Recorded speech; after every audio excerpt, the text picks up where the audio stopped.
इसी तरीके से जन्म कुंडली का जो आधार है वो उसके 12 घर हैं जो हमारे जीवन के 12 पार्ट्स को दर्शाते हैं। ये वो 12 पार्ट्स हैं जिसकी हर व्यक्ति को कहीं ना कहीं कभी ना कभी आवश्यकता पड़ती है। इसके अलावा व्यक्ति इन 12 भावों को अपने जीवन में कहीं ना कहीं जीता भी है।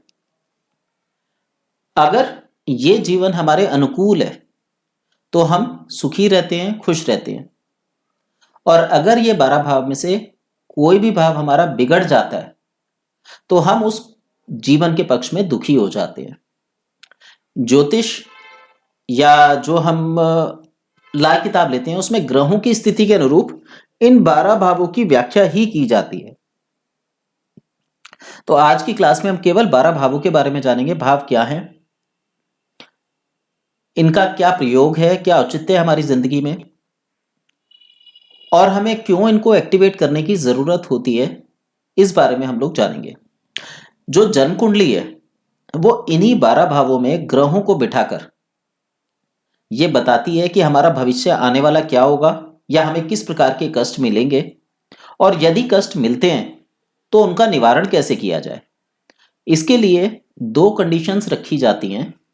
पहली कंडीशन होती है कि ग्रह अकेला बैठा है या उसके साथ कोई और दूसरा ग्रह बैठा है। पहली प्रिडिक्शन ये बनाते हैं। दूसरी प्रिडिक्शन ये होती है कि जो ग्रह बैठा है वो किस दूसरे ग्रह के द्वारा देखा जा रहा है। तो इसको युति, और जो देखा जा रहा है उसको दृष्टि बोला जाता है। तो युति और दृष्टि को ध्यान में रखकर ही सारा फलादेश किया जाता है। हालांकि इसमें गोचर और गति इत्यादि भी होते हैं, पर वो बहुत माइनर चीजें हैं। मेन यही 2 चीजें होती हैं, युति और दृष्टि। इसी से हम किसी के भविष्य की व्याख्या करते हैं। पर उससे पहले यह जरूरी होता है कि हम इन चीज को समझें कि आखिर ये घर क्या हैं, इनका मतलब क्या है और ये हमारे जीवन के किन पक्षों को दर्शाते हैं। यदि हम इनको अच्छे से समझ गए तो ग्रह इसी के अंदर आपको नजर आएंगे। आप इनका उपाय करेंगे, ग्रहों का उपाय अपने आप होने लगेगा। हमें एक्चुअली मुश्किल काम करने की, मुश्किल चीजें समझने की आदत पड़ी हुई है, तो सरल चीजें समझने में हमें थोड़ी कठिनाई होती है। परंतु सरल चीजों में ही मुश्किल चीजों का राज छुपा होता है। तो अगर आप लोग आगे कभी ज्योतिष सीखने में इंटरेस्टेड हो, सीखना चाहते हो, तो घरों को, भावों को अच्छी प्रकार से समझें। यहां मैं आपको दिखाता हूं कि भाव कैसे दिखाई देते हैं। जन्म कुंडली में हम जब बनाते हैं तो क्या चीज होती है, कैसे हम उसको देखते हैं।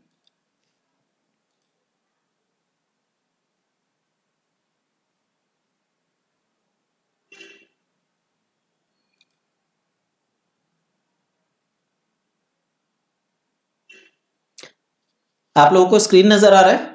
एक्चुअली जब ये चलता है ना रिकॉर्डिंग का सिस्टम,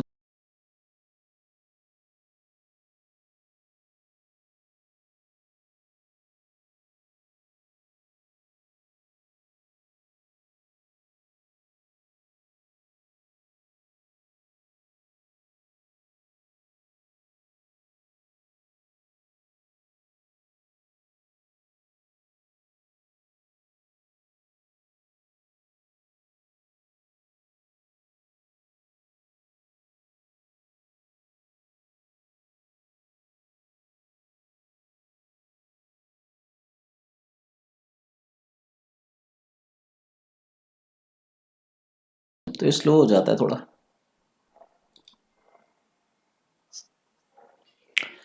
चलिए मैं तब तक बोलना शुरू करता हूं। जब भी हम किसी की जन्म कुंडली बनाते हैं तो जन्म कुंडली को हम 12 हिस्सों में बनाते हैं।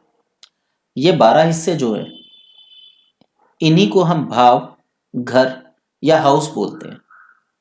ये हमारी जिंदगी के 12 पार्ट्स को दर्शाते हैं।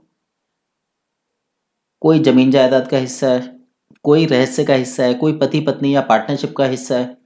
तो इन सब चीजों का हमारे जीवन में कहीं ना कोई उपयोग या पार्ट रहता ही रहता है। तो ये वो 12 हिस्से हमें बताते हैं कि हम कब क्या किस अवस्था में करेंगे। तो अभी आप लोग एक चार्ट देखेंगे, इसको कॉपी कर लीजिएगा। ये तो बहुत स्लो ही हो गया।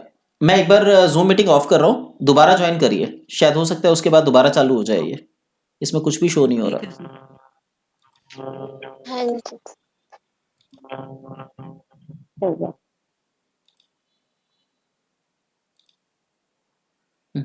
कंप्यूटर ही हैंग हो गया।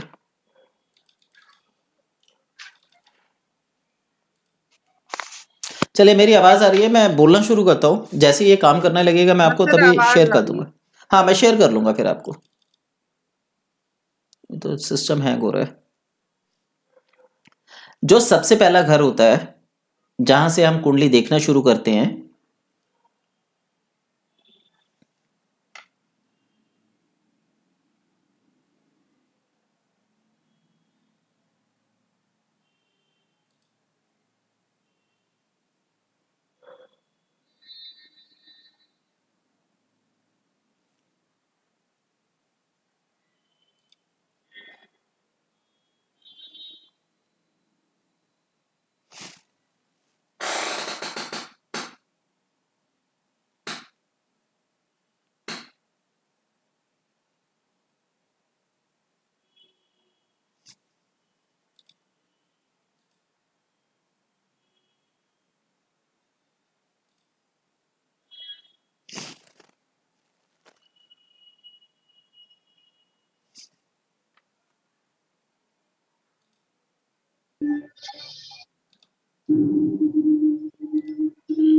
कोई अनुमान कि वो कब लौटेंगे?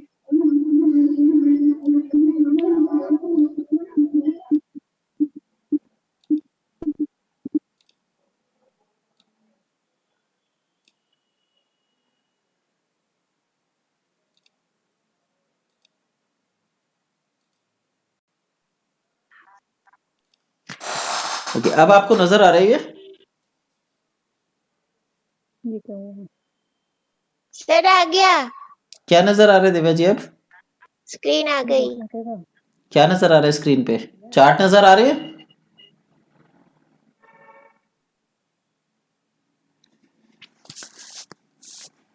यहां आप देखिए, पहला नंबर जो चार्ट है उसके अंदर सबसे ऊपर के खाने को लग्न का नाम दिया गया है। उसके बाद 2 नंबर का है, 3 नंबर का है, 4 नंबर है, ये लेफ्ट टू राइट।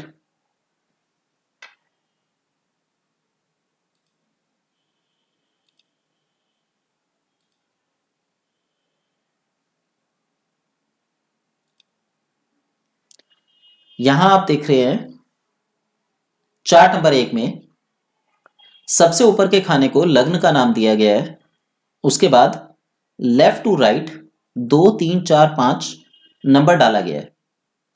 तो जन्म कुंडली इसी प्रकार बनाई जाती है, इसके अंदर ग्रहों को बिठाया जाता है।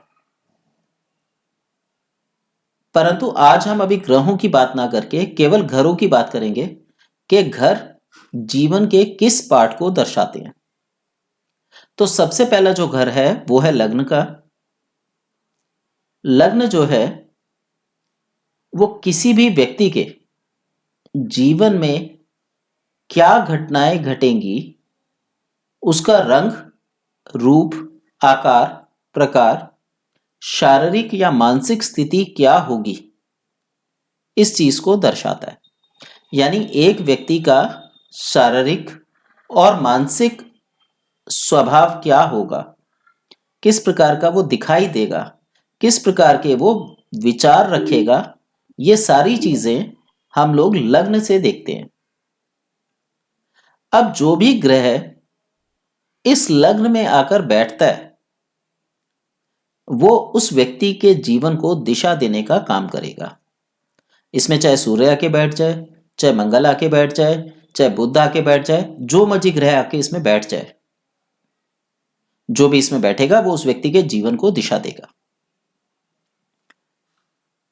जो ग्रह जिस स्वभाव का है, जो रंग, वस्तुएं इत्यादि उसके लिए बताई गई हैं, वही सारी चीजें अच्छी और बुरी वह जातक पसंद करेगा जो ग्रह उसके लग्न में बैठा हुआ होगा। मान लीजिए आपका किसी का लग्न में मंगल ग्रह बैठा हुआ है, तो मंगल जो है वो भिड़ने का प्रतीक है, पराक्रम का प्रतीक है। तो ऐसा व्यक्ति जीवन में बहुत पराक्रम करेगा और जीवन के अंतिम हिस्से में बहुत सारे शुभ काम करता हुआ मंदिर इत्यादि का निर्माण कराएगा, लोगों की मदद करेगा। इस तरीके से हम चार्ट की रीडिंग करते हैं। ये जो लग्न कुंडली होती है या जो चार्ट हम बनाते हैं, इसको काल पुरुष की कुंडली भी बोला जाता है। काल पुरुष यानी एक व्यक्ति का शरीर इस कुंडली में बैठा दिया जाता है, उसके अनुसार उसके शरीर की व्याख्या की जाती है।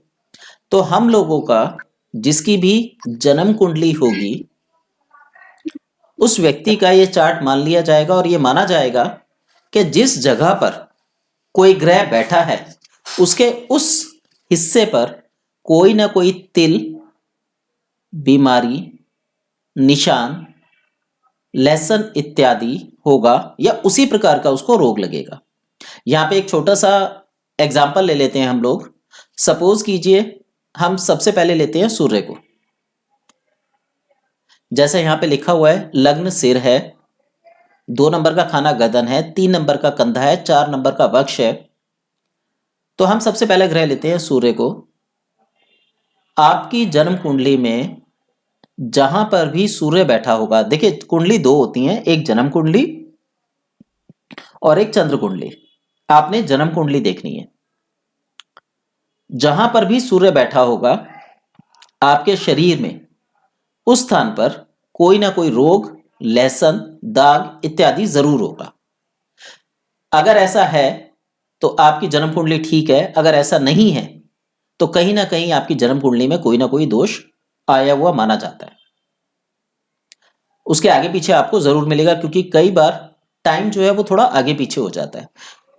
इसी तरीके से जिस स्थान पर सूर्य बैठा होगा, आगे हम इसमें दिशाओं के बारे में बात करेंगे, तो जिस स्थान पर सूर्य बैठा होगा, आप दुनिया में जहां कहीं भी किसी भी घर में रहेंगे, वो उसी दिशा में खुलता हुआ घर आपको मिलेगा। ऐसा लगभग 90% होता है। तो लग्न जो है वो हमारे सिर और हमारे विचारों को दर्शाता है। हमारी पसंद, नापसंद, रुचि, स्वभाव इत्यादि को हम लग्न के द्वारा देखते हैं। इस घर में अगर कोई अच्छा ग्रह बैठ जाए तो हमारा जीवन जो है वो सरल हो जाएगा, और अगर कोई पाप ग्रह बैठ जाए तो हमारा जीवन कठिन हो जाएगा। अगर कोई अच्छा ग्रह दृष्टि दे तो हमारा जीवन सरल हो जाएगा। अगर कोई पाप ग्रह दृष्टि दे का मतलब उसको देखे, तो हमारे जीवन में कठिनाइयां आ जाएंगी या हमारे जीवन पर कोई ना कोई बोझ बना रहेगा, किसी न किसी प्रकार की टेंशन लगातार बनी रहेगी। और अगर इस खाने में 3, 4, 2 या 2 से अधिक ग्रह बैठ जाए, तो ऐसी स्थिति में जो ग्रह की दशा चल रही होगी, उस ग्रह का प्रभाव हम पर सर्वाधिक होगा। बाकी ग्रहों का मिला जुला रहता है, पर जिसकी दशा चलती है वो सबसे ज्यादा प्रभाव हमारे ऊपर देता है। तो ये लग्न जो है वो पहला घर है, जो हमारे बारे में, हमारी स्थितियों के बारे में, हमारे मानसिक विचारों के बारे में दर्शाता है। इसके बाद हम बात करते हैं दूसरे घर की। ये घर हमारे पालन पोषण का घर होता है, हमारे रिश्तेदारों का घर होता है। जो भी ग्रह इस घर में आकर बैठता है, वो हमारे जीवन में हम अमीर बनेंगे या गरीब बनेंगे, हम व्यापार करेंगे या नौकरी करेंगे, हम दयावान होंगे या हम कंजूस होंगे, इन सब चीजों का निर्धारण वो ग्रह करेगा। इस भाव के द्वारा किसी भी जातक के बारे में अगर देखना हो तो उसका स्वर, उसका सौंदर्य, उसकी आंख, नाक, कान, क्योंकि गर्दन के ऊपर ही होता है, उससे हम देखते हैं, उसका प्रेम, उसकी मित्रता, उसे मिलने वाला सुख, वो जिंदगी में किन हिस्सों में बंधेगा, कहां पर बंधेगा, कहां पर नहीं बंधेगा। जैसे कुछ कुछ लोगों का प्रेम जो है वो बच्चों में होता है, कुछ का माता पिता में होता है, कुछ का पत्नी में होता है, तो ये बंधन का घर भी कहलाता है। वो क्या खरीदेगा, बेचेगा, उसमें उसको लाभ होगा, हानि होगी, जीवन भर में वो क्या इकट्ठा करेगा, उसका परिवार कितना बड़ा होगा, ये सब चीजें हम दूसरे घर से देखेंगे। कालपुरुष की कुंडली में हम लोग इसको गला या गर्दन बोलते हैं। अगर यहां पर सूर्य आकर बैठ जाए या चंद्रमा आकर बैठ जाए तो थायराइड संबंधी समस्याएं क्रिएट कर देंगे। इस घर में बैठे हुए जो ग्रह हैं वो जातक के लिए छोटी आय के दरवाजे को खोल देते हैं। आज के समय में हर व्यक्ति, जैसे कोरोना फैला हुआ है तो हर व्यक्ति लगभग परेशान है कि आय का सोर्स बंद हो रहा है, हमें क्या करना है, क्या नहीं करना, कैसे करें, कैसे ना करें। तो यह जो दूसरे नंबर का घर है आपको रास्ते दिखा सकता है। यदि आप इसमें बैठे हुए ग्रह से संबंधित कार्य करेंगे तो आपकी छोटी आय के सोर्स जो है वो खुल जाएंगे। छोटी आय का मतलब होता है नगद धनराशि का काम। तो अगर आप इस ग्रह को मना लेते हैं जो इस घर में बैठा हुआ है तो यह आपके लिए छोटी आय का रास्ता खोल देगा। मान लीजिए किसी का यहाँ पे सूर्य बैठा हुआ है तो निश्चित है उसे सरकारी कार्यों से लाभ मिलेगा। तो उसे क्या करना है, ऐसे काम करने हैं जो उसे पब्लिसिटी दिलाते हो। जब भी वो ऐसे काम करेगा उसका काम धंधा चल निकलेगा और उससे वो अपनी आय अर्जित कर लेगा। क्योंकि ये जो अब स्थिति आई है कोरोना की, ये स्थिति अब बहुत लंबे समय तक रहने वाली है। जब भी अर्थव्यवस्था बदलती है, कोई नई बीमारियां आती हैं, उनके बारे में जानकारी लेने में, बटोरने में 5 से 10 साल का समय लग जाता है। और ये आपकी बात नहीं है, पहली बार नहीं हो रहा है। ये पिछले 5-6 सालों का आप हिस्ट्री उठा के देख सकते हैं। हर शताब्दी चेंज होने पर यह समस्याएं क्रिएट होती ही होती हैं। तो अब भी हमारे आगे पैसा जनरेट करने की समस्या आ जाएगी, नौकरी की समस्या आ जाएगी, नौकरी लगेगी नहीं लगेगी, क्योंकि इस समय हर आदमी डरा हुआ है। जल्दी से ना तो कोई नौकरी पे रखना चाहेगा, और यदि रखा भी हुआ है तो उसे वो ज्यादा दिन, क्योंकि हम अनिश्चितकालीन स्थिति में हैं, किसी को भी लंबे समय तक हम अपने साथ नहीं रख पाएंगे। तो इस घर से देखते हैं। आप देखिए इसी के नीचे एक चार्ट लगा हुआ है, चार्ट नंबर 3, जहां पे लिखा है आय स्रोत सहयोग। तो नौकरी इत्यादि हम इस घर से देख सकते हैं जो कम समय के लिए हमें लाभ दे सकता है। यह ध्यान रखें, अगर आप इस घर को देख रहे हैं तो जो भी आपके जीवन में दिशा चल रही हो, जो भी महादशा लगी हुई हो, अंतर्दशा या प्रत्यांतर दशा जो भी चल रही हो, यदि उससे संबंधित ग्रह के उपाय करेंगे तो वो आपको लाभ देंगे। अगर आपका किसी का कोई सवाल हो, क्योंकि जब हम पढ़ ही रहे हैं तो पढ़ते पढ़ते अगर कोई प्रॉब्लम आ रही है तो हम उसका सॉल्यूशन भी ढूंढने की कोशिश करते हैं ताकि हमारी पढ़ाई जो है वो सफल हो सके। अगर किसी को कुछ पूछना हो पूछ सकते हैं, ठीक है। इसके बाद बात करते हैं तीसरे घर की। तीसरा घर, हेलो सर, मेरा सूर्य ना पार्टनर वियोग में बैठा हुआ है 7 नंबर में। पार्टनर और वियोग में बैठा है, ये तो अभी मैं पढ़ाऊंगा तो उसमें बताऊंगा आपको। सूर्य के बारे में ये कहा जाता है, सूर्य जहां भी बैठेगा उस क्षेत्र को जला देगा।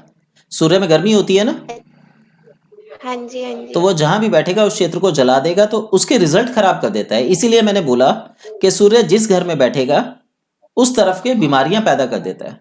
तो अधिकतर ऐसी स्थिति में हमारे को उस क्षेत्र में समस्याएं बनी रहती हैं।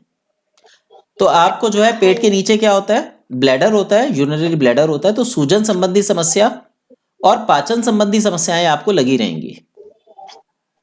हाँ जी सर। हाँ, ये लाइफ टाइम, हाँ जी, ये लाइफ टाइम समस्याएं हैं, ये कभी खत्म नहीं होती। बस हम इन्हें कुछ समय के लिए रोक सकते हैं। जब सूर्य एक्टिव होगा तो ये थोड़ा सा डाउन हो जाएंगी, जब सूर्य डाउन होगा तो ये एक्टिव हो जाएंगी। इस तरीके से पूरे जीवन हमारे साथ चलती रहती हैं। हम अगर इनके उपाय निकालेंगे तो इनका असर कम हो जाता है, और नहीं तो हम इनसे बच नहीं सकते।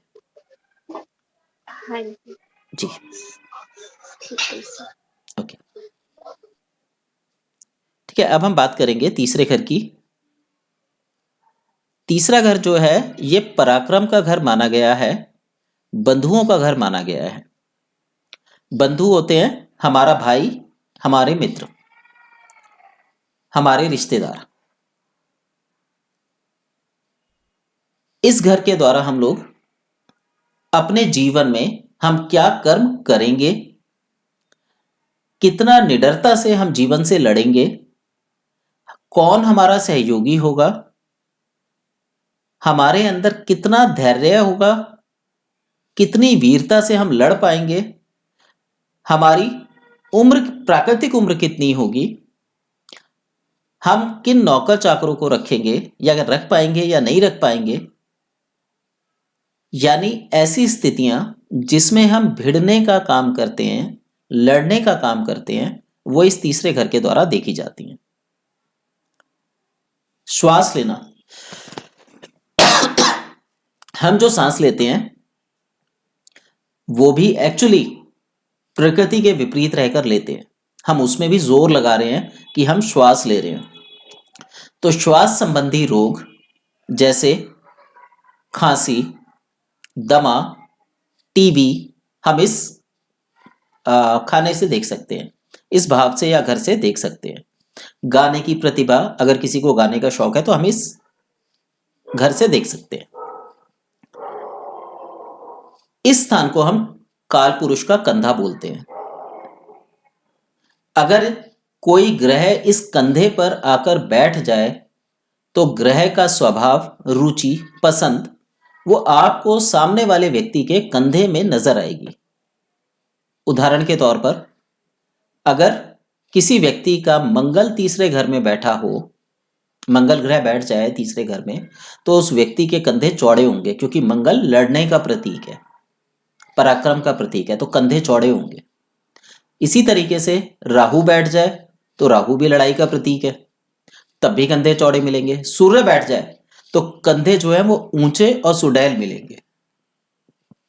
चंद्रमा बैठ जाए तो कंधे खिंचे हुए लेकिन नरम मिलेंगे, क्योंकि ये चंद्रमा का प्रतीक है। वहीं पे अगर वीनस आ जाए तो कंधे जो है झुके हुए मिलेंगे लेकिन सुंदर दिखाई देगा व्यक्ति।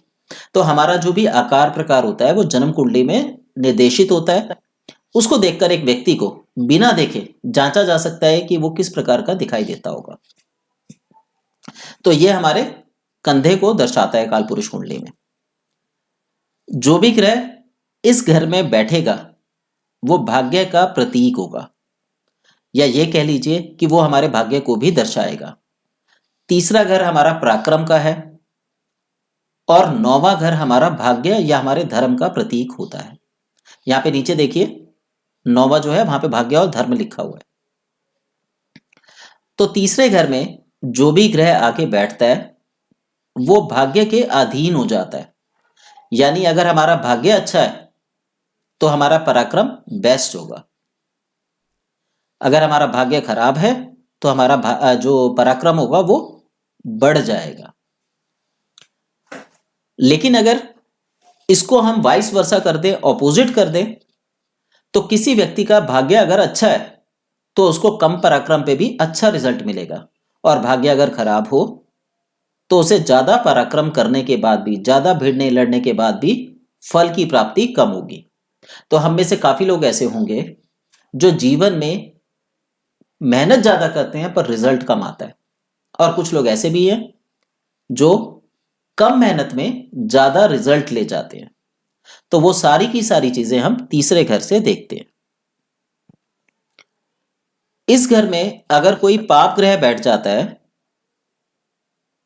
तो जो जातक है, जिसकी जन्म कुंडली होती है, वो अपने जीवन में संघर्ष करके, पराक्रम करके कुछ भी प्राप्त कर सकता है। यानी अगर तीसरे घर में शनि, राहु, केतु, मंगल कोई भी घर आके बैठ जाए जो हमारे पराक्रम को शो करता है, तो वो इंडिकेट भी करता है कि केवल हमारे भाग्य में बुरा नहीं होता, हम उस बुराई को अगर समझ सके तो अपने जीवन को दिशा देकर उस बुराई से भी अच्छाई निकाल सकते हैं। यानी तीसरे घर में बैठा हुआ कोई भी पापी ग्रह जीवन में संघर्ष को तो दिखाता है, लेकिन साथ ही साथ वो हमारी जीत भी निश्चित कर देता है। इस घर के लिए कुछ रेमेडीज बनाई जाती हैं, हालांकि रेमेडीज हर घर के लिए है। अगर हम जीवन में कुछ पाना चाहते हैं और हमें कुछ ना मिल पा रहा हो या मिलने में कठिनाई हो रही हो, तो हम उस घर पर कुछ रेमेडीज बना सकते हैं, उनका उपाय निकाल सकते हैं। उन उपायों के निकालने से हमारा घर एक्टिवेट हो जाता है। फिर हम उस घर के अंदर जो ग्रह बैठा है, यदि उसके उपाय निकालें तो सटीकता ज्यादा आती है। अब मान लीजिए एक 70 साल का बुजुर्ग है, और वो ये चाहता है कि उसका शरीर युवा हो, जवान हो, तो ताकत किसके पास होती है? लग्न के पास, क्योंकि लग्न ही है जो ब्रेन, हमारे विचार को, हमारे शरीर को इंडिकेट करता है।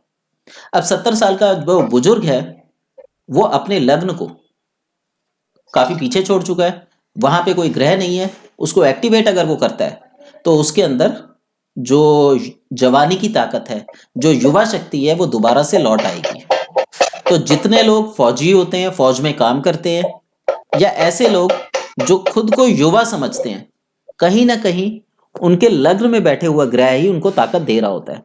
पर यदि ये ताकत किसी व्यक्ति के पास ना हो, वो बुझा बुझा अधमरा सा महसूस करता हो, तो वो लग्न में मंगल या सूर्य को मानकर उसकी उपासना करे, तो इस घर को बल देकर वो उस शक्ति को प्राप्त कर सकता है। इस तरीके से हम जो रेमेडीज हैं उनको बनाते हैं। जब भी हम किसी घर की रेमेडी निकालते हैं तो हमारे जीवन में उस पक्ष में बदलाव आना चालू हो जाता है। तो हमें उसको तब तक रूटीन बनाकर रखना चाहिए जब तक हम उसके लाभ ना उठा लें। ठीक है। दूसरी चीज, हमारा जो शरीर है वो 2 हिस्सों में बटा हुआ होता है। एक राइट हिस्सा है बॉडी का और एक लेफ्ट हिस्सा है। जब हमें अपनी एनर्जीज को बढ़ाना हो तो हम राइट हिस्से का प्रयोग करेंगे, और जब एनर्जीज को कम करना हो तो हम अपनी बॉडी के लेफ्ट हिस्से का प्रयोग करते हैं। इसको हम ऐसे भी समझ सकते हैं कि अगर हमें कुछ लिखना है तो हमें सीधे हाथ से लिखने की ज्यादा आदत होती है, हम ज्यादा लिख सकते हैं। पर अगर उसी चीज को हम उल्टे हाथ से लिखें तो हम कम लिख पाएंगे। इसी तरीके से हम एनर्जीज को बॉडी के राइट और लेफ्ट पार्ट से कंट्रोल करते हैं। वहीं पे जो महिलाएं हैं वो उल्टी एनर्जीज का प्रयोग करती हैं, यानी उनको एनर्जी बढ़ाने के लिए लेफ्ट हैंड का प्रयोग करना चाहिए और एनर्जीज को कम करने के लिए राइट हैंड का प्रयोग करना चाहिए। तो हमारे यहाँ पे आपने देखा होगा, हिंदू धर्म में कलावा बांधा जाता है। तो कलावा बांधने के पीछे यही सिद्धांत काम करता है। कलावा ऊर्जा का प्रतीक है। तो पुरुषों को, जो लड़के होते हैं, पुरुष होते हैं, उनको राइट हैंड पे बांधा जाता है, और जो महिलाएं होती हैं या कन्याएं होती हैं उनको उल्टे हाथ पर कलावा बांधा जाता है। वैसे ये कलावा कार्य पर भी निर्भर करता है कि हम किस कार्य के लिए कर रहे हैं। तो कई बार हम कन्याओं को भी सीधे हाथ पर कलावा बांधते हैं। खैर, ये एक अलग थोड़ा सा कॉन्सेप्ट हो जाता है। अब हम बात करते हैं चौथे घर की। चौथा घर हमारे जीवन में मिलने वाले सुख को बताता है। हमें जीवन में सुख कहां, कब और कितना मिलेगा। इसी प्रकार यह धन का घर भी है।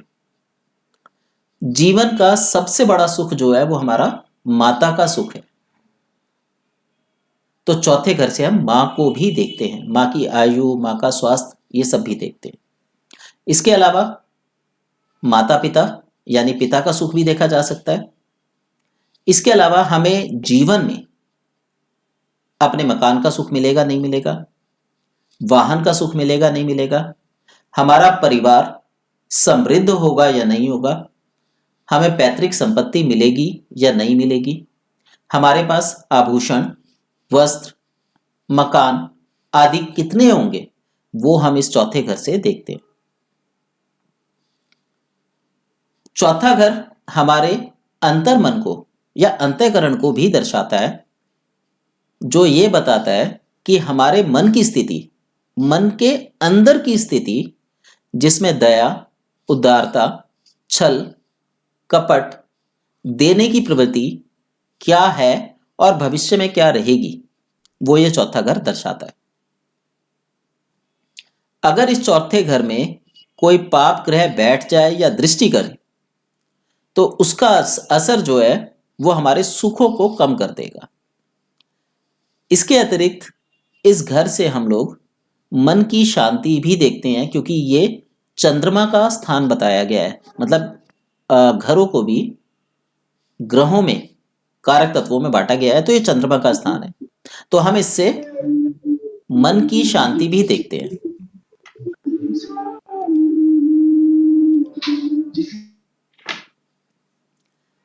हमारे घर में होने वाले लड़ाई झगड़े, या जिसको हम बोले कि हमारा घरेलू वातावरण हम इस चौथे घर से देख सकते हैं हमारे घर में किस तरीके का वातावरण बना रहेगा, वो शांत होगा या अशांत होगा, हम चौथे घर से देख सकते हैं। इस घर में अगर कोई पाप ग्रह आकर बैठ जाए या दृष्टि करता हो तो हमारे जो मन की शांति है वो नष्ट हो जाती है और हमारे मन में मानसिक तनाव आ जाता है। और ऐसी अवस्था में हमारे जीवन में अगर सुख भी मिल जाए, भूमि भी हो, पैसा भी हो, गाड़ी भी हो, तब भी हम उसका सही से सेवन नहीं कर पाते और हम ये कहें कि उसका सीधी सीधी बात है कि उसका हम भोग नहीं कर पाते। जैसे मान लीजिए एक व्यक्ति ने BMW कार खरीद ली, उसके पास पैसा भी था, सब कुछ था, पर उसे ऐसा रोग लग जाएगा कि डॉक्टर कहेगा कि आपको साइकिल चलानी है, अगर आप कार से चले तो आपका रोग बढ़ जाएगा। तो इस तरीके का जो सुख है वो हम चौथे घर से देखते हैं।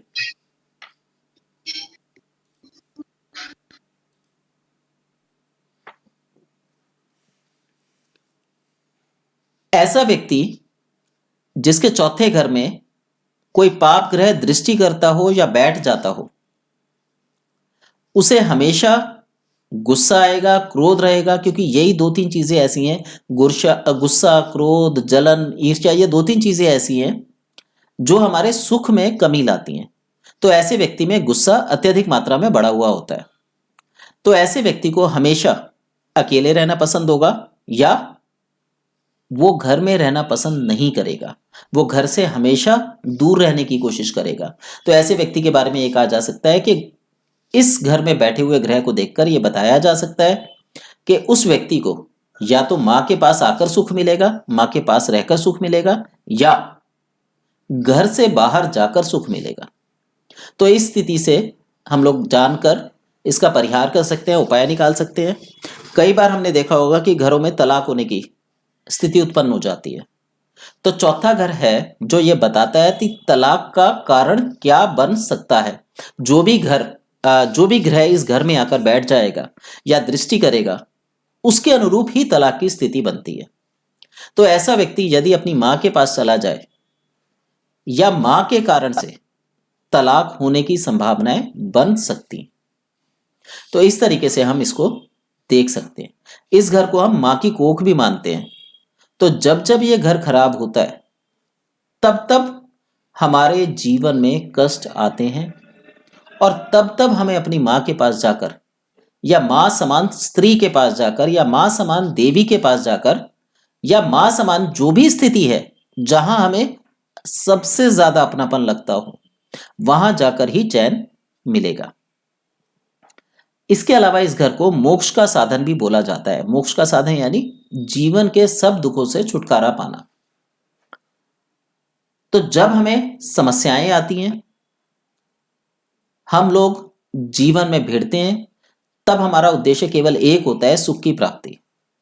तो जो भी ग्रह इस घर में आकर बैठते हैं वो हमारे मोक्ष का साधन भी बन सकते हैं यदि हम उनको अच्छे से समझे तो।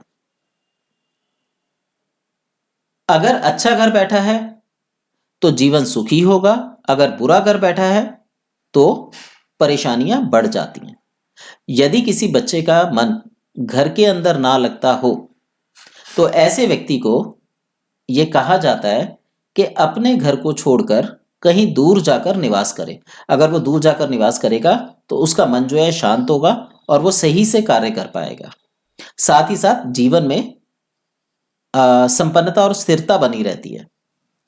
अगर वो ऐसा करने में सक्षम ना हो तो ऐसे व्यक्ति को सलाह ये दी जा सकती है कि आप बहते पानी के पास थोड़ी देर बैठा करो या घर में मछली पाल लो, जिंदा मछली पाल लो। पानी चलता हुआ बहता हुआ देखकर मन को बहुत शांति मिलती है।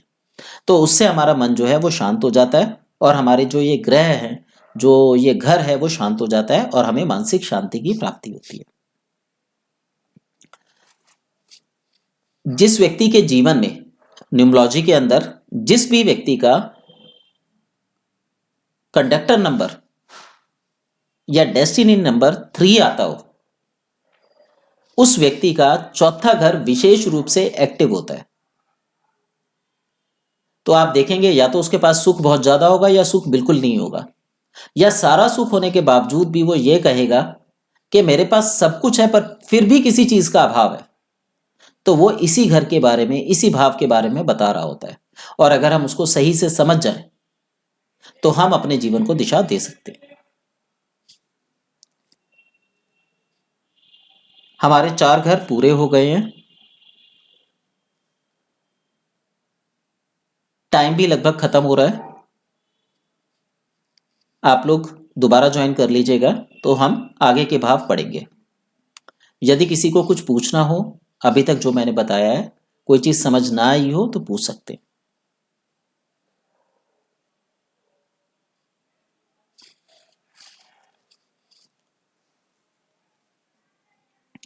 ओके, कुछ लोग घर बनाना चाहते हैं अपना।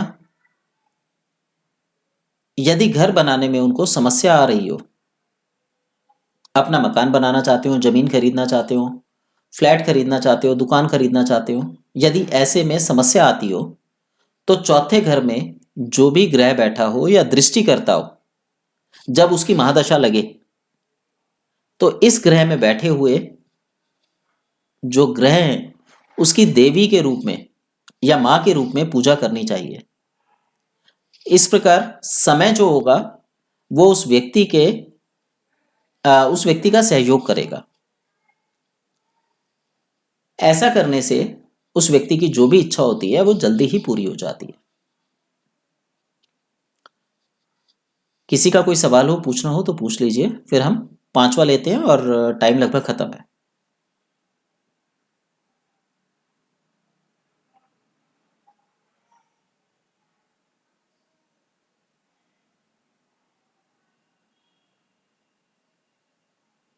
किसी का कोई सवाल नहीं है?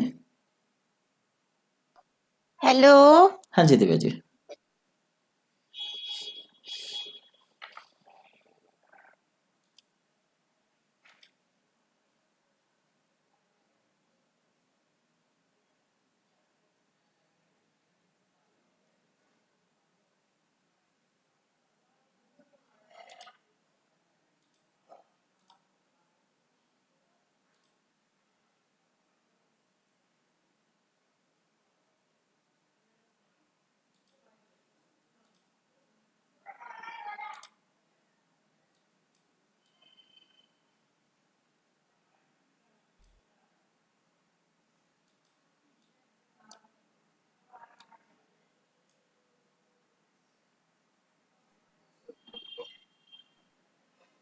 हेलो। हाँ जी दिव्या जी, आप कुछ पूछ रहे थे?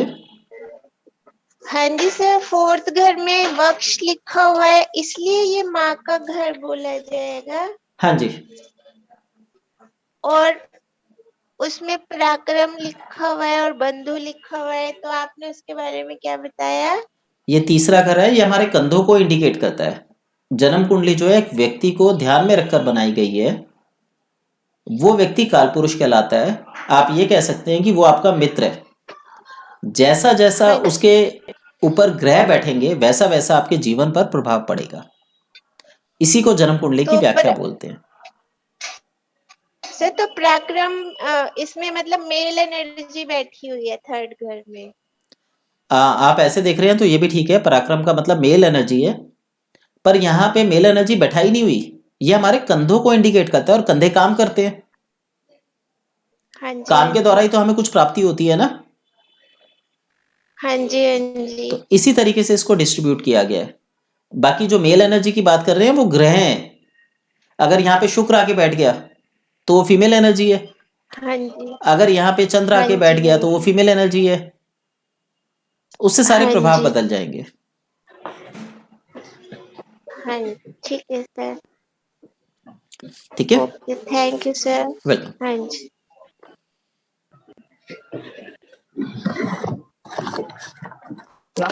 देखिए, अगर आप कुछ नहीं पूछना चाहते तो प्लीज अपना माइक ऑफ कर लीजिए सभी लोग। देना यार, चौरस वाला देना प्लीज।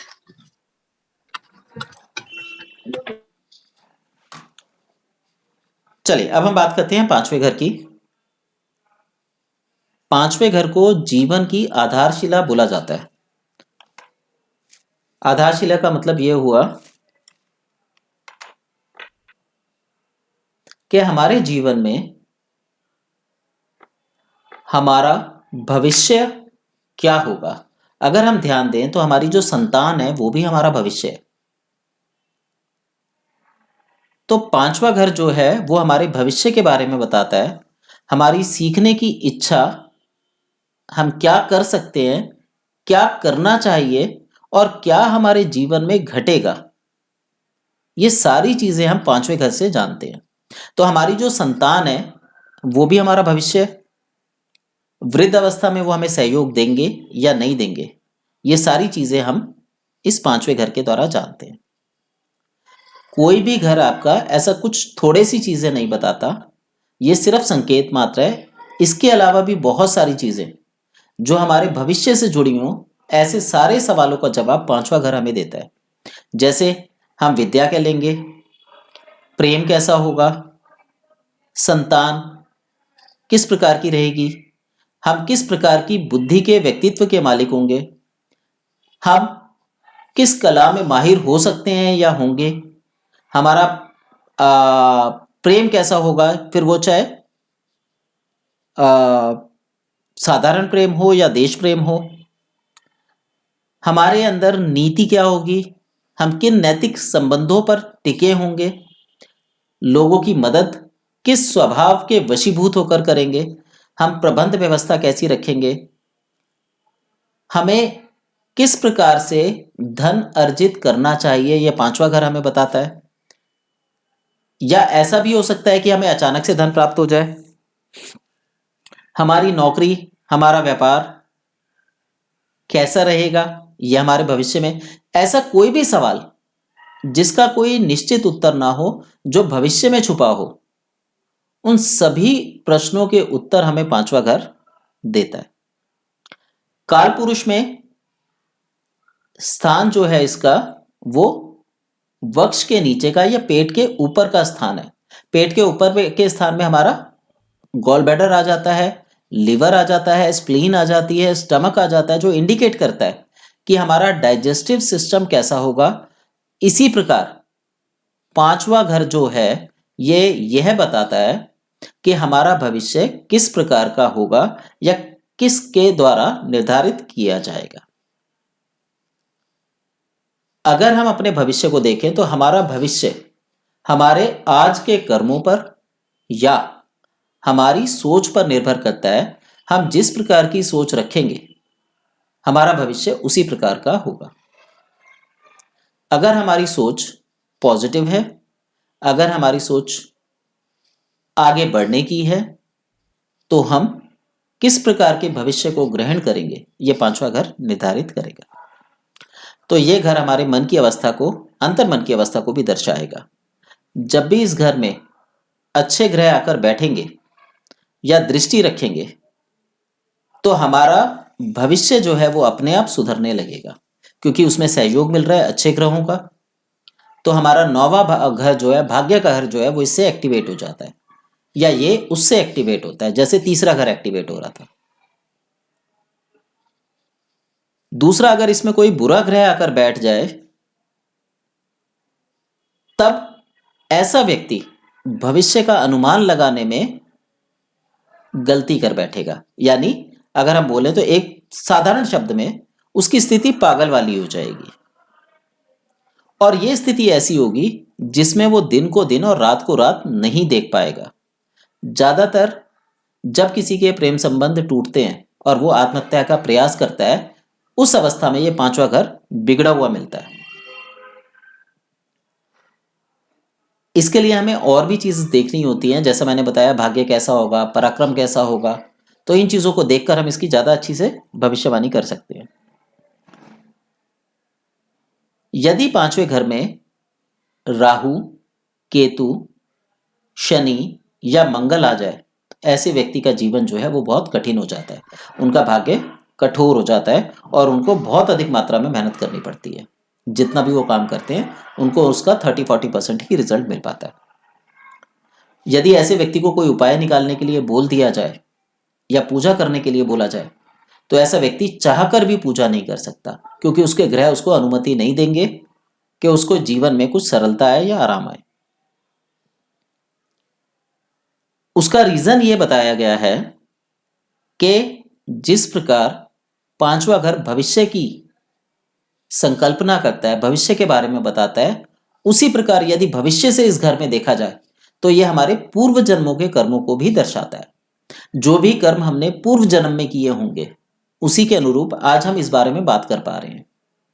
अगर हमारे पूर्व जन्म के कर्म ऐसे नहीं होते तो ना तो आज ये मैं बोल रहा होता और ना आप सुन रहे होते।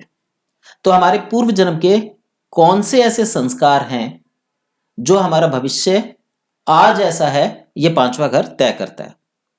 और यदि हम इस घर को एक्टिवेट करें तो अपने आने वाले भविष्य को दिशा देने का काम कर सकते हैं, लेकिन इसके लिए जरूरी होगा कि हम इसे आज यानी वर्तमान में एक्टिवेट करें। इसके बाद आता है छठा घर। छठा घर ऋण, रोग और शत्रु का स्थान कहा गया है। साधारण शब्दों में इसे शत्रु स्थान भी कह दिया जाता है। यह जीवन में आने वाली विपरीत परिस्थितियों का परिचायक होता है, यानी यह बताता है कि हमारे जीवन में कब कहां कैसे कठिनाइयां आएंगी, हमें किस प्रकार के रोग लगेंगे, हमें जीवन में किन संघर्षों से भिड़ना होगा, किन चीजों से संघर्ष करना होगा। यानी अगर हम एक शब्द में बात करें तो जीवन में कौन शत्रु है और कौन मित्र है, यह घर ही हमें बताता है। यह घर अगर हम इसे अच्छे से समझें तो हमारे नेम और फेम दिलाता है, यानी हमें यशस्वी बनाता है। और यदि यह खराब हो जाए तो यह हमारे सर्वनाश का कारण भी बनता है। यानी एक व्यक्ति को किस प्रकार की जीवन में समस्याओं का सामना करना होगा और वो उन समस्याओं में हारेगा या जीतेगा, यह छठा घर हमें बताता है। छठा घर क्योंकि लड़ने का घर है, यानी ये हमें बता रहा है कि हमें लड़ाई करनी है, तो हम इसके लिए तीसरे घर को भी देखते हैं क्योंकि वो पराक्रम का घर है, यानी लड़ने का घर है। ये भी लड़ने का घर हुआ और वो भी लड़ने का घर हुआ। तो हमारे अंदर लड़ने की शक्ति कैसी है, तीसरे और छठे घर से देखकर इसका अनुमान लगाया जाता है। नॉर्मली ज्योतिष के अंदर हम लोग छठे घर को, इवन तीसरे घर को भी, 3, 6, 12 घर को, 12वें घर को भी सबसे ज्यादा खराब घर मानते हैं। लेकिन इन तीनों घरों में भी छठा घर सबसे ज्यादा खराब है। उसका कारण है कि ये षड रिपुओं को दर्शाता है। एक व्यक्ति के जन्म लेने का कारण षड रिपु होते हैं। यही षड रिपु इसे जीवन में दिशा देते हैं यदि मित्र बन जाए, और यही षड रिपु इसके जीवन को नष्ट कर देते हैं यदि शत्रु बन जाए। तो हम इस घर के द्वारा इन षड रिपुओं का अंदाजा लगाते हैं, जो है काम यानी डिजायर, क्रोध यानी एंगर, लोभ यानी ग्रीड, मोह यानी अटैचमेंट, मद यानी प्राइड, और मत्सर यानी जेलस। ये 6 चीजें ही हमारी लाइफ को रेगुलेट करती हैं, बैलेंस करती हैं, इम्बैलेंस करती हैं। ये हमारी मित्र भी हैं और हमारी शत्रु भी हैं। यदि हम इस ऊर्जा को सही दिशा दें तो ये हमें बहुत ऊंचा उठा सकती है, और यदि हम इसे ना समझ पाए तो ये हमारे जीवन को नष्ट भी कर सकती है। तो यही षड रिपु कहलाते हैं जो हमारे जीवन को दिशा देते हैं। तो इस छठे घर के द्वारा हम इन षड रिपुओं को जानते हैं। इस घर में शुभ ग्रह हो तो व्यक्ति जो है वो षड रिपुओं को अपनी ताकत बना लेता है या उनको त्यागने का प्रयास करता है। वहीं अगर अशुभ ग्रह बैठ जाएं तो जिस व्यक्ति की कुंडली में यहां पर अशुभ ग्रह बैठे होंगे, वहां पर या उस समय पर या उस ग्रह की दशा में वो व्यक्ति इनसे पीड़ित होगा। या तो वो ऋण के चक्कर में फंस जाएगा, या उसे कोई ऐसी बीमारी लग जाएगी जिसका कोई उपाय नहीं होगा, या उसका विरोध होने लगा, शत्रु पैदा हो जाएंगे। जैसे कोर्ट केस होना, किसी का पेमेंट का मार लेना, बाहर बिना वजह सड़क पे चलते हुए किसी का अचानक से हमला कर देना, सिर फोड़ देना, इस तरीके की समस्याएं इस घर से देखी जाती हैं।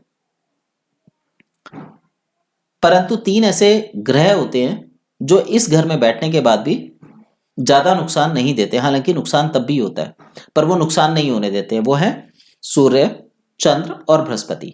यदि ये 3 ग्रह इस घर में बैठे हैं तो व्यक्ति के ऋण रोग शत्रुओं को कंट्रोल में रखते हैं। अब बात करते हैं 7वें घर की। 7वां घर पार्टनरशिप का घर कहलाता है। पार्टनरशिप यानी 2 लोगों का मेल, 2 लोगों का सहयोग, संबंध। तो एक लड़का हो या लड़की हो, जब उसका दूसरा पार्टनर कोई बनता है तब विवाह का योग बनता है। तो हम 7वें घर से विवाह भी देखते हैं। ये घर जो है कुंडली का या हमारे जीवन का ये पक्ष जो है वो बहुत ज्यादा संवेदनशील होता है।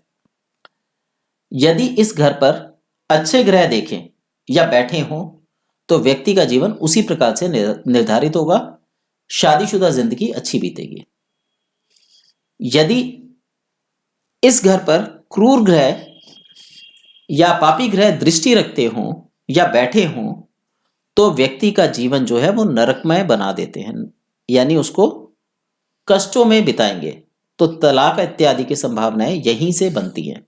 बिजनेस में लॉस होना, बिजनेस पार्टनर से घाटा उठाना, सब यहीं से देखा जाता है।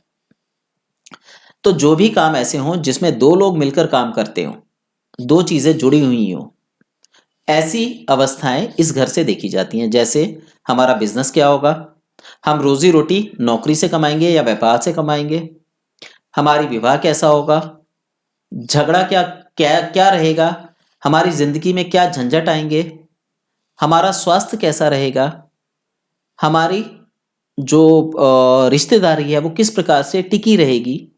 और इस घर को मृत्यु का घर भी बोला जाता है। मृत्यु घर का मतलब हुआ, नॉर्मली आपने जन्म कुंडली में सुना होगा कि 8वां घर मृत्यु का घर है। एक्चुअली 8वां घर मृत्यु का घर नहीं होता, वो मृत्यु तुल्य कष्टों का घर होता है। मृत्यु हम 7वें घर से देखते हैं। तभी यहां पे बताया कि ये 2 लोगों का जोड़ का घर है, तो जहां जुड़ाव होता है वहीं पर विजोग भी होता है, अलगाव भी होता है। तो मृत्यु का घर 7वां घर माना जाता है।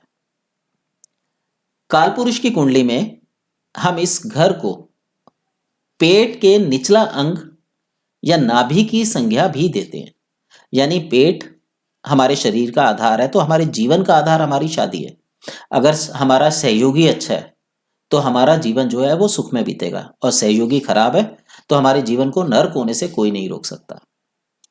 इसी तरीके से हम बिजनेस में भी देख सकते हैं। अगर हमारा पार्टनर अच्छा है तो हमारा बिजनेस खूब चलेगा, पार्टनर खराब है तो बिजनेस की स्टेबिलिटी आना बहुत कठिन हो जाएगा। तो ये जो घर होता है ये किसी भी अवस्था की अंतिम अवस्था को या उसकी आयु के खत्म होने को दर्शाने का घर भी है। इसे अगर हम ऐसे कहें कि ये घर हमारे जीवन को दिशा देगा, हमें कब क्या कैसे कहां करना है या करना चाहिए, वो ये घर ही बताता है। हर व्यक्ति को जो भी इस घर से पीड़ित हो या अपने जीवन में हर चीज में इम्बैलेंस को देखता हो या जीवन के किसी भी पक्ष में इम्बैलेंस को देखता हो, उसे भगवान शंकर के रुद्र अवतारों में से किसी एक की पूजा करनी चाहिए। ऐसा करने से ये घर बैलेंस हो जाता है। और यदि कभी मृत्यु तुल्य कष्ट आए जीवन के किसी भी पक्ष में तो महामृत्युंजय का जाप किया जा सकता है। बस ये जाप जो है सास्वर करना चाहिए, यानी बोलते हुए करना चाहिए। यहां पे हमें ध्यान रखना है कि हमें यहाँ पे शिवजी की पूजा नहीं करनी, शिवजी के रुद्र अंशों की पूजा करनी है, क्योंकि शिव जो है वो मृत्यु के देवता है और ये घर मृत्यु का घर ही कहलाता है। और अगर हम यहाँ पे शिव की पूजा करते हैं तो शिव जो है वो सनातनी भी हैं, हमेशा हैं, परमानेंट है, इसलिए यहाँ पे शिव की पूजा का विधान नहीं है। यहाँ पे रुद्र अंशों का उपाय निकालना ज्यादा अच्छा माना जाता है। अब हम बात करेंगे 8वें घर की। 8वां घर, इसे मृत्यु का घर भी बोला गया है। हालांकि जैसा मैंने अभी थोड़ी देर पहले बताया, इसे मृत्यु तुल्य कष्टों का घर बोला जाता है। मृत्यु का घर ये नहीं है, लेकिन किताबों में यदि आप पढ़ेंगे तो इसे मृत्यु का घर ही बोला जाता है। दूसरा, इसको रहस्य या गुप्तता का घर भी बोलते हैं। तो हमारे जीवन में जो भी चीजें रहस्यपूर्ण से घटती हैं वो इस घर के द्वारा निर्धारित की जाती हैं। हम हमेशा अपने जीवन को समृद्ध बनाने के लिए प्रयत्नशील रहते हैं और इसके लिए जरूरी होता है कि हम अपने जीवन में आने वाली कठिनाइयों में रास्ते ढूंढें। जो रास्ते हम ढूंढ रहे हैं एक्चुअली वो किसी अंधेरे में तीर चलाने के समान है। अगर देखा जाए तो उसका हमें नहीं पता कि भविष्य क्या होने वाला है या क्या होगा। उदाहरण के रूप में मैं ले लेता हूं, मैं एक बिजनेस करता हूं। मैंने ए व्यक्ति को अपना बिजनेस पार्टनर बनाया। अब मुझे नहीं पता कि वो मेरे लिए मन में कैसे विचार रखता है या व्यापार को लेकर किस दृष्टिकोण से काम कर रहा है, तो ये मेरे लिए रहस्य है। तो यह 8वां घर उस रहस्य को उजागर करता है। मैंने आज दुकान खोली, मुझे नहीं पता भविष्य में ये दुकान चलेगी या नहीं चलेगी, तो ये एक रहस्य है। तो 8वां घर इस रहस्य को उजागर करता है। तो जहां पर भी हम जीवन में रहस्य की बात करते हैं, 8वां घर उस रहस्य को खोलने की चाबी है। तो इस घर के द्वारा हम छिपी हुई चीजें, खोई हुई चीजें या ऐसी बातें जो हम जीवन में नहीं जानते परंतु हमारे जीवन में बदलाव ला सकती हैं, कुछ खुशी या गम ला सकती हैं, इस घर के द्वारा देखी जा सकती हैं। ये भाव जो है हमारे जीवन में हमारी आयु, हमारी मृत्यु, गुप्त बातें, गुप्त शत्रु, जीवन और मृत्यु के होने का कारण, हमारे रोग, मानसिक चिंताएं, झूठ, हमारे संस्कार, संकट आदि को हम इस घर के द्वारा देख सकते हैं। काल पुरुष के अनुसार यह स्थान गुप्त अंग का स्थान है। तो जितनी भी बातें हमारे जीवन में गुप्त हों, इस 8वें भाव के द्वारा वो जानी जा सकती हैं। इसको हम ये भी कह सकते हैं कि 8वां भाव जो है वो बदलाव का घर है। यानी हमें ये नहीं पता कि कब क्या होगा, आगे आने वाली स्थिति में भविष्य में क्या हो सकता है, वो इस 8वें भाव के द्वारा जाना जाता है। तो बदलाव, छिपाव, तनाव 8वें घर से देखा जाता है। इसलिए हर वो चीज जो हमारे जीवन में रहस्यमय ढंग से एग्जिस्ट करती है, इस घर के द्वारा देखी जा सकती है। जब हम बदलाव या छिपाव की बात करते हैं और जब हम बोलते हैं कि हम इसको देख पाए, क्योंकि मैंने बताया कि यह चाबी है रहस्य की, तो जब हम इसको देख पाने की बात करते हैं तो इसका मतलब यह हुआ कि हम उस चीज को देखने के बाद अपने जीवन में अगर बदलाव ला रहे हैं तो ये ट्रांसफॉर्मेशन का घर भी है। ये हमारे जीवन को 180 डिग्री तक बदलने की क्षमता रखता है और कुछ लोगों की जिंदगी को ये 360 डिग्री तक बदल देता है। तो ये इस घर की क्षमताएं हैं। क्योंकि ये बदलाव और छुपाव का घर है तो हम इससे अपने जो हमारे अंदर आंतरिक दोष हैं, जो हमारे निजी दोष हैं, जिनके बारे में केवल और केवल हम जानते हैं, ये घर उन बातों का संकेत भी देता है कि हम कितने नैतिक, कितने अनैतिक हैं, हमारे अंदर कौन सी छुपी ऐसी खूबियां हैं जो हमारे जीवन को दिशा दे सकती हैं। कई बार ऐसा होता है कि हम किसी को कुछ कह देते हैं और वो बात सत्य हो जाती है, तो हमें नहीं पता वो कैसा हुआ, पर यदि हम ये जान ले कि वो कैसे हुई तो हम उस बात को दोहरा सकते हैं और अपने जीवन को दिशा दे सकते हैं। तो 8वां घर इस चीजों के लिए काम करता है, यानी ये हमारे आत्म मूल्यांकन में हमारी मदद करता है। ठीक है, किसी को कुछ पूछना हो तो पूछ लीजिए।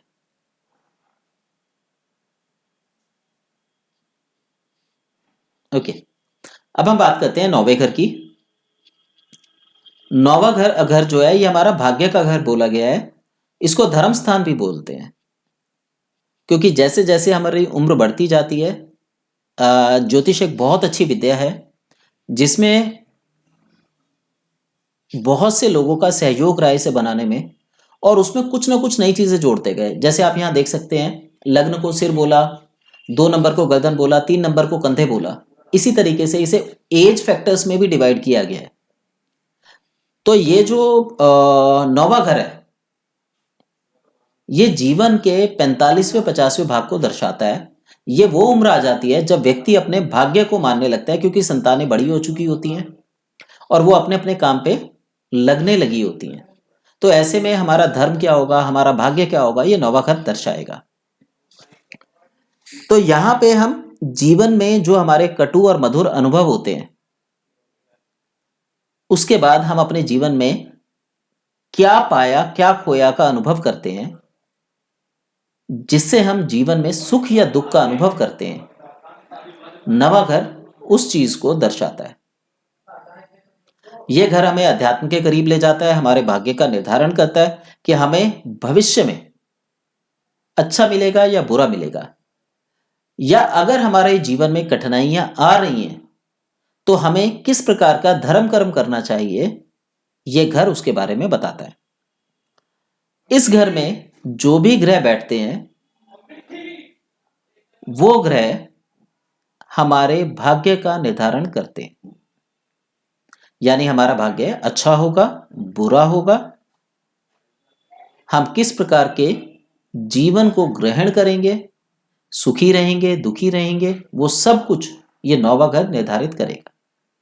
इस घर के द्वारा हम अपना भाग्य, धर्म, लंबी यात्राएं, उच्च विद्या, विदेश में जाकर बसना, विदेश में घूम कर आना, हमारे अंदर कितनी आध्यात्मिकता है उसका विचार करना, तीर्थ यात्राएं करना, हमारी मानसिक वृत्ति देखना, दान इत्यादि को देखना कि हम आगे मंदिर, जैसे कुछ लोग होते हैं वो कहते हैं हम मंदिर बनवाना चाहते हैं, तो ये भविष्य का निर्धारण जो है इस नवे घर के द्वारा किया जाता है।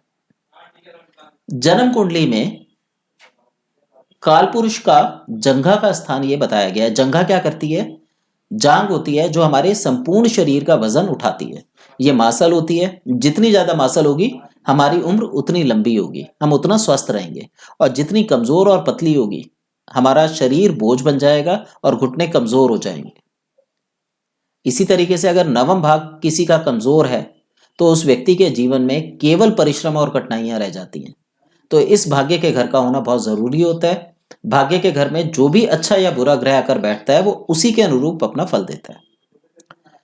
तो देखा जाए तो जो सत्य के पथ पर चलना है वो हम नवम भाव के द्वारा देखते हैं,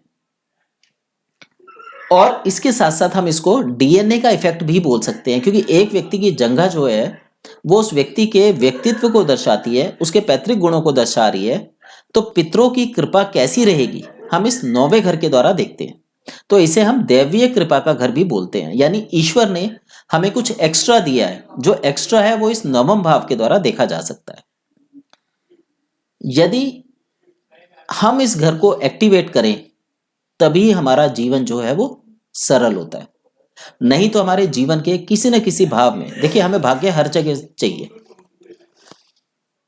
हम कोई भी काम करते हैं, व्यापार करते हैं, रिश्तेदारी हो, पैसे का मामला हो, कोर्ट कचहरी हो, बीमारी हो, हर जगह हम एक बात करते हैं हमारा भाग्य ऐसा है। तो ये जो भाग्य है वो ये घर के द्वारा देखा जाता है। यदि इस घर में, इस भाग्य में, इस घर में कोई ग्रह बैठा है तो समय अनुसार वो अपना फल देगा, परंतु अगर ये क्षेत्र खाली हो तो समझ लीजिए हम लोग भाग्यहीन हैं। ऐसी अवस्था में हमें नियमित रूप से इस भाग्य के घर को एक्टिवेट करने की जरूरत होती है। यदि हम इस घर को एक्टिवेट करें तो हमारे जीवन में आसानी आ जाती है, हमारा भाग्य धीरे धीरे हमें सपोर्ट करने लगता है। और यदि हम इन चीजों से अनभिज्ञ रहते हैं, हमें नहीं पता कि क्या करना है, कैसे करना है, तो हमारा जीवन जो है वो कठिनाइयों से बीतता है। इसको हम ये नहीं कह सकते कि अगर जन्म कुंडली में नवे भाव में कोई ग्रह नहीं बैठा हुआ तो हमारा भाग्य खराब होगा। बाकी और चीजें भी हैं, उनके थ्रू भी इसका अंदाजा लगाया जा सकता है। पर यदि नवम भाव किसी भी ग्रह द्वारा दृष्टि ना करता हो या कोई ग्रह इस पर ना बैठा हो तो ऐसे व्यक्ति को जीवन में कर्म करने के बाद भी 20% से ज्यादा लाभ प्राप्त नहीं होता, क्योंकि वहां पे उसे सिर्फ कर्म का ही फल मिल रहा है, भाग्य का फल नहीं मिलता। तो किसी अच्छे या बुरे ग्रह का भाग्य के भाव में होना अच्छा माना जाता है, पर उसी के अनुरूप हमारा भाग्य तय होता है। यदि किसी का भाग्य का भाव खाली हो तो ऐसे व्यक्ति को सुबह जल्दी उठकर 6 से 8 बजे ग्रह संबंधी पूजा कर लेनी चाहिए। ऐसा करने से उसका भाग्य उदय हो सकता है।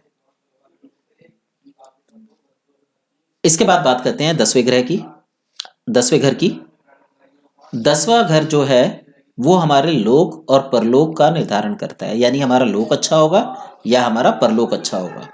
यानी इसकी अगर हम बात करें तो ये हमारे मेटेरियलिस्टिक जीवन या हमारे स्पिरिचुअल जीवन को दर्शाता है। यह घर बताता है कि हमें जो सुख है वो इसी जीवन में मिलेगा या ये जीवन हमारा दुखी रहेगा, या परलोक में सुख मिलेगा या परलोक में हमें शांति नहीं मिलेगी। तो 10वें घर के द्वारा हम इन चीजों को देख सकते हैं। अगर हम बोलें कि 10वां घर हमारा कर्म का घर है तो यह भी गलत नहीं होगा, क्योंकि जब हम कर्म करेंगे तभी हमें कुछ आय प्राप्त होगी। लेकिन कुछ लोगों का भाग्य बहुत अच्छा होता है तो बिना करे भी उन्हें कुछ ज्यादा प्राप्त होता है। तो तीसरा, 9वां और 10वें घर का आपसी संबंध बनता है। तीसरा घर कर्म का, पराक्रम का हो गया, 9वां घर भाग्य का हो गया। तो 10वां घर जो है वो कर्म का बोला गया है। तो इस घर के द्वारा हम किसी भी व्यक्ति के कर्मों की पहचान करते हैं, यानी हम ये कह सकते हैं कि उसकी आत्मा कैसी है, वो आंतरिक रूप से कैसा है, इस घर के द्वारा हम जान सकते हैं। इस घर के द्वारा हम लोग जिस व्यक्ति की कुंडली होती है उसके जीवन में क्या उसे प्राप्त होगा, जैसे ऐश्वर्य, भोग, यश, नेतृत्व, मान सम्मान, प्रतिष्ठा, व्यवसाय, या हम उसके पिता का सुख भी इस घर से देख सकते हैं। कालपुरुष कुंडली में हम लोग इसे घुटने का स्थान कहते हैं। घुटना हमारे पूरे शरीर का वजन उठाने का काम करता है। यदि घुटना कमजोर होगा तो हमें चलने फिरने में परेशानी होगी। इसी तरीके से यदि हमारी कुंडली का यह घर कमजोर होता है तो हमारे जीवन में परेशानियां बढ़ जाती हैं। यह कर्म का स्थान कहा गया है, इसलिए भाग्य से संचालित भी होता है। तो जातक जब जब कर्म करता है तब तब भाग्य उसका साथ देता है। यदि भाग्य स्थान किसी का खाली हो और यहां पर कोई ग्रह बैठा हो तो उसके अनुरूप उसके भाग्य की व्याख्या की जाती है। इस भाव के द्वारा क्योंकि हम कर्म देख रहे हैं तो हम प्रोफेशन का अनुमान भी लगाते हैं कि एक व्यक्ति अपने जीवन में किस तरीके के काम धंधे को प्रेफर करेगा और किस रूप में सोसाइटी में अपने आप को स्थापित करेगा। विशेष रूप से इस घर में बैठा हुआ ग्रह अपनी दशा में ज्यादा काम करता है, यानी यह घर तब एक्टिवेट होता है जब इस घर में बैठे हुए ग्रह की दशा लगी हो, या जिस ग्रह की दशा लगी हो वो हमारे कर्मों का घर कहलाता है। अगर शुभ ग्रह इस घर में आकर बैठ जाए तो हमें नाम मिलता है, और अशुभ ग्रह आकर बैठ जाए तो हमें बदनामी दिलाता है, मेहनत करवाता है। एक चीज हमें ध्यान रखनी है कि 3, 6 और 12 का जो घर का तालमेल है यही हमारे जीवन में कठिनाइयों को दर्शाता है। तो जन्म कुंडली में जब भी हम कठिनाइयां देखें और उनके उपाय ढूंढें तो 3, 6, 12 घर बेस्ट हैं उपाय ढूंढने के लिए। अब हम बात करेंगे 11वें घर की। यह घर व्यक्ति ने जीवन भर में जो कुछ भी कमाया, अच्छाई कमाई, पैसा कमाया, बदनामी कमाई, कुछ भी कमाया, यह घर उसको दर्शाता है। तो इस घर को आय का घर भी बोला जाता है, यानी जो कुछ भी आपने प्राप्त किया। तो हम जितने भी जीवन आज तक जीते आए हैं उन सभी पूर्व जन्मों का जो पुनर्मूल्यांकन होता है वो हम 11वें घर के द्वारा करते हैं। जो भी घर इस घर में आकर बैठता है, ग्रह इस घर में आकर बैठता है, वो अधिकतर व्यक्ति को लाभ ही देता है। ये ज्यादातर हानि नहीं करता, परंतु वो लाभ कई बार इस तरीके से देता है कि वो हानि के रूप में दिखाई देने लगता है, क्योंकि ये स्पिरिचुअल और मेटेरियलिस्टिक दोनों के बीच में तालमेल बिठाने का काम भी करता है। कई बार ऐसी चीजें दिखाई देती हैं कि मेटेरियलिस्टिक चीजें हमारे हाथ से फिसलती जा रही हैं तो हमें जीवन में कठिनाइयां आ रही हैं, परंतु उस अवस्था में भी वो परलोक की तैयारी अच्छी करवा रहा होता है।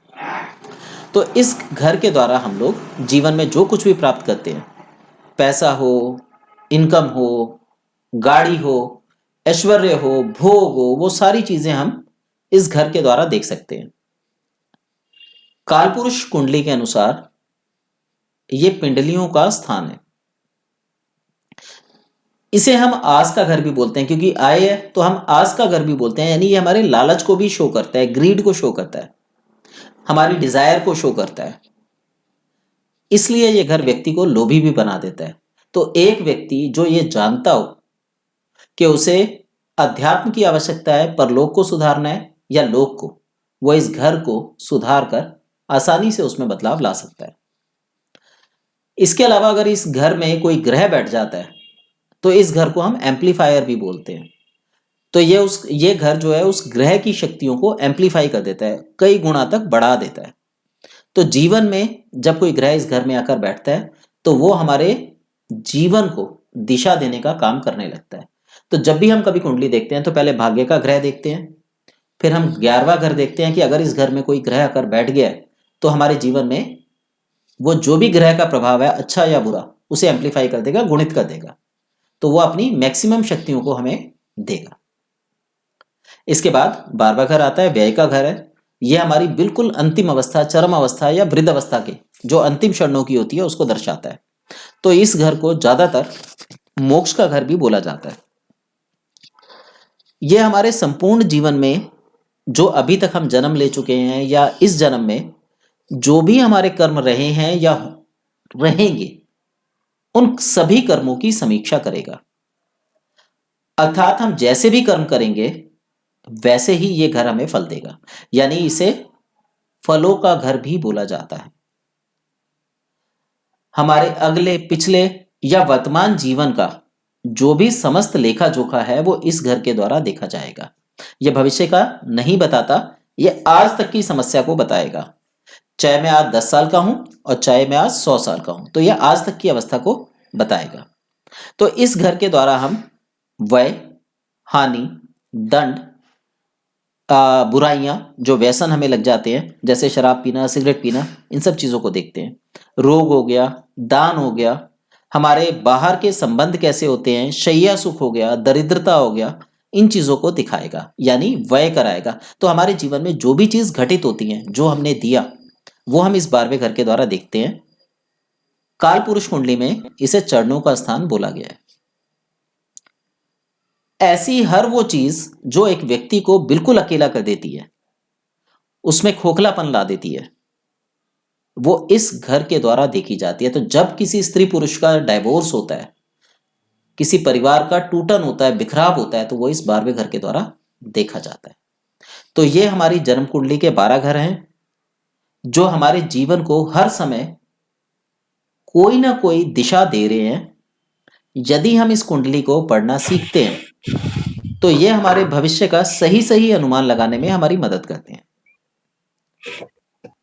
इससे एकत्रित जानकारी से जो भी हमने इसमें कैलकुलेट करते हैं, यदि हम उसका सही से समझ पाएं और इस्तेमाल कर पाएं तो हम अपने जीवन को एक अच्छी दिशा दे सकते हैं। तो ये मेरा एक छोटा सा प्रयास था आप लोगों को भावों से परिचित कराने का। आप लोगों को कैसा लगा, प्लीज एक बार थोड़ा सा बता दीजिए। हेलो हाँ जी दिव्या जी। सर, बहुत अच्छा लगा, ऐसा लगा दूसरी दुनिया में पहुंच गए हो। Thank you Divya ji. नमस्कार मैं सर। तो नमस्कार जी। एक्चुअली मैं फर्स्ट टाइम ज्वाइन हुई हूँ ओके क्लास में। जी। हम लोग मुंबई से हैं। जी मैम, बहुत वेलकम अच्छा मैम। लगा क्लास आपका। मतलब डेली रहता है या कोई, मतलब हम फर्स्ट टाइम लिंक मिली है हम लोगों को व्हाट्सएप के मैम थ्रू। एक्चुअली ये ग्रुप अभी बनाया है 2 दिन पहले, ओके ओके ओके। तो धीरे धीरे ठीक है, यहाँ पे अच्छा आपको लगा और सर। भी इंफॉर्मेशन मिलती रहेंगी। ओके, आपका क्लास वगैरह है क्या रेगुलर बेसिस पे? हाँ जी, क्लासेस होती हैं, हाँ। तो आगे जो भी इंफॉर्मेशन रहेगी वो उसमें आती रहेगी आपको। ओके ओके, ठीक। Okay, thank you thank ma'am. You sir. Thank you Vishal जी।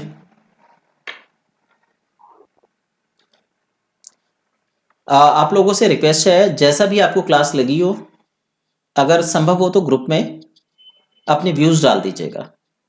यदि किसी को कुछ पूछना हो तो पूछ सकते हैं। हमारे पास 2 मिनट का टाइम रह गया है, अगर किसी को कुछ सवाल हो पूछना हो तो पूछ सकते हैं। सर अगर डेट ऑफ बर्थ ना हो किसी के पास तो कोई तरीका है? देखिए, अगर डेट ऑफ बर्थ नहीं है तो प्रश्न कुंडली बनाई जाती है। इसके लिए आप एक काम कर सकते हैं, अपनी घड़ी या आपके पास मोबाइल है इस समय, हाँ जी। मोबाइल ऑन कीजिए और देखिए वहां पे कोई नंबर नजर आएंगे आपको, वो नंबर बता दीजिए।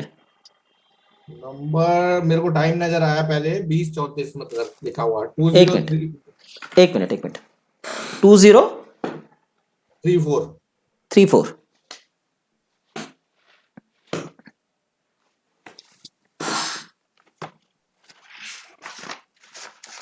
अब जैसे आपने ये टाइम बताया है, इसको हम मेन मान के इसके अकॉर्डिंग आपकी प्रिडिक्शन कर सकते हैं।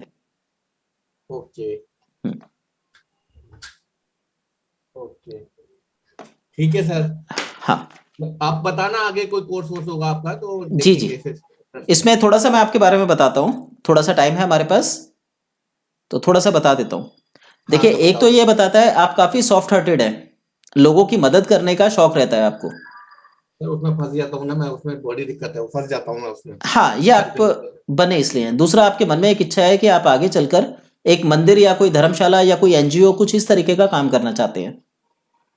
ऐसा कुछ स्पेसिफिक नहीं है, लेकिन मेरा हेल्प करने का दिल करता है किसी का भी, अनाथालय हो या फिर जैसे वो नारायण सेवा संस्थान वगैरह का आता है, तो मेरा बहुत इच्छा होती है कि मैं बहुत अच्छा कमाऊं और फिर लोग ऐसे लोगों की जिनको बहुत जरूरत है उनको हेल्प करूं। आपने कभी ये नहीं सोचा मैं पैसा कमाऊं और गाड़ी खरीदूं, मकान खरीदूं, बंगला खरीदूं? गाड़ी वाड़ी का बहुत ज्यादा शौक नहीं है, मगर मेरा है कि थोड़ा सा फार्म हाउस टाइप का अपना घर हो एक, या खेतों थोड़ा नेचुरल सा हो, मतलब घर के अंदर ही थोड़ा सब्जी वब्जी लेकिन लगी हो। उसके बाद फिर मैं उसको पब्लिक की सेवा में लगा दूं, फाइनली यही आगे खत्म होता है ना।